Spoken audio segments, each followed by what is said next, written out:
సలాం అలైకుం welcome to my recipe 78. ఇవాళ మన రెసిపీలో మామిడికాయ చేపల పులుసు చేసుకోపోతున్నాం. సింపుల్ మెథడ్లో తొందరగా అయిపోద్ది. రండి ఫ్రెండ్స్, వీడియోలోకి వెళ్ళిపోదాం.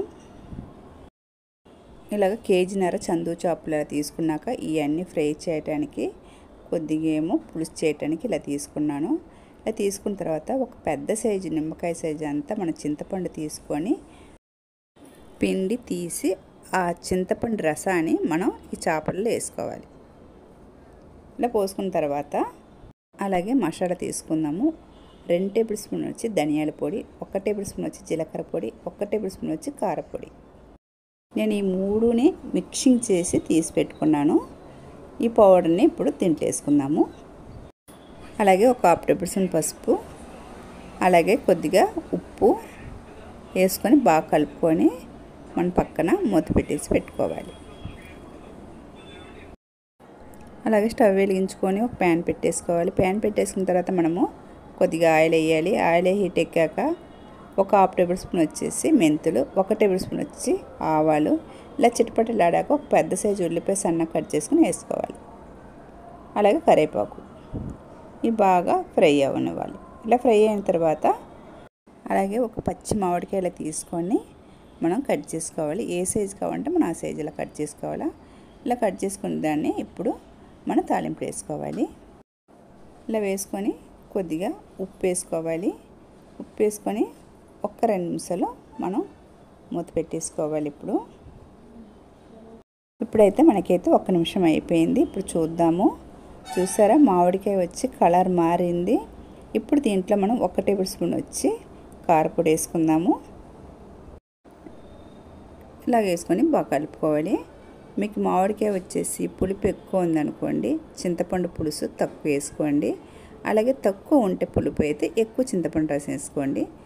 నేను తీసుకున్న మామిడికాయలు అయితే పులుపు అయితే తక్కువ ఉంది, నేను అందుకే చింతపండు రసం ఎక్కువ తీసుకున్నాను.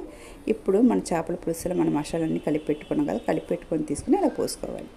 ఇలా వేసుకున్న తర్వాత ఒకసారి బాగా మనం కలుపుకోవాలి. ఇలా కలుపుకున్న తర్వాత ఒక 2-3 పచ్చిమిరపకాయలు మనం నిలువుగా కట్ చేసుకున్న తర్వాత ఈ పులుసు వేసుకోవాలి. ఇలా వేసుకున్న తర్వాత మనము 1-2 నిమిషాలు అలాగా ఉడకనిద్దాము. ఆ పులుసు ఆ మామిడికాయ అంతా బాగా కలిసిపోయినట్టుగా మనం 1-2 నిమిషాలు ఇలాగ ఉడకనిచ్చుకోవాలి. ఇలా ఉడికిన తర్వాత మనం ఏం చేయాలంటే ఒక 2-3 టమాటాలు తీసుకొని ఇలాగా బాగా మిక్సీలో వేసి ఆడించుకోవాలి. టమాటా పూరి వేయడం వల్ల అయితే మనకైతే పులుపు ఎక్కువ ఉండదు, మన గ్రేవీ అయితే చిక్కగా బాగా వస్తుంది. అలాగే కొద్దిగా వాటర్ కూడా వేసుకోవాలి. మనకు పులుసు ఎక్కువ కావాలంటే ఎక్కువ, తక్కువ కావాలంటే తక్కువ వేసుకొని మనం బాగా కలుపుకోవాలి. కలుపుకొని మనం ఉడికించుకోవాలి. మన మామిడికాయ అలాగే చేపలు చందువ చేపలు అనమాట, అందులో చాలా టేస్టీ, చాలా బాగుంటుంది. టేస్ట్ మట్టుకైతే అదిరిపోద్ది. ఒక్కసారి అయితే మీరు ఇలా ట్రై చేయండి. ఈ చేపల పులుసుకి ఏంటంటే మంట వచ్చి హైలో పెట్టకుండా బాగా లోలో పెట్టకుండా మనం మీడియం సైజులో పెట్టుకొని మంట పెట్టుకొని ఉడికించుకోవాలి. అలాగే 5 నిమిషాలు ఇప్పుడు మూత పెట్టేసుకుందాం. 5 నిమిషాలు అయిన తర్వాత చూద్దాము. ఇప్పుడు మన మామిడికాయ చందువ చేప పులుసు అయితే రెడీ అయింది. కొద్దిగా కొత్తిమీర వేసుకొని మనం ఇప్పుడు సర్వ్ చేసుకుందాము. ఓకే ఫ్రెండ్స్, రెడీ అయిపోయింది. అలాగే ఈ పులుసు కానీ మీకు నచ్చితే కనుక లైక్ చేయండి, షేర్ చేయండి, అలాగే సబ్స్క్రైబ్ చేసుకోండి. చూసేవాడైతే ఒక లైక్ అయితే కొట్టండి.